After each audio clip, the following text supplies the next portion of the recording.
na sa aklat ng Juan 3:6.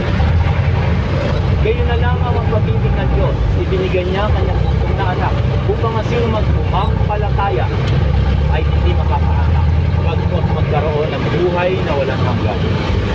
Napakasarap pakinggan, napakasarap gulay-gulayin, sapagkat sa bandang huli may binanggit, buhay na walang hanggan. Ibig sabihin, bukod sa inimigtas niya tayo sa kasalanan, may offer pang buhay na walang hanggan. Buhay na walang hanggan, hindi lamang dito natatapos ang ating buhay. Sa pangalawang pagkakataon na kanyang pagbabalik, pagsasama niya tayo roon, nakaharian ng langit, yun po ang buhay na walang hanggan. Hindi po makakapasok doon ang mga nagpapatuloy sa kasalanan. Dahil nagpakilala na siya, nangaral na siya, tanggapin lamang po natin, sumampalataya upang makapasok tayo. Pagsamba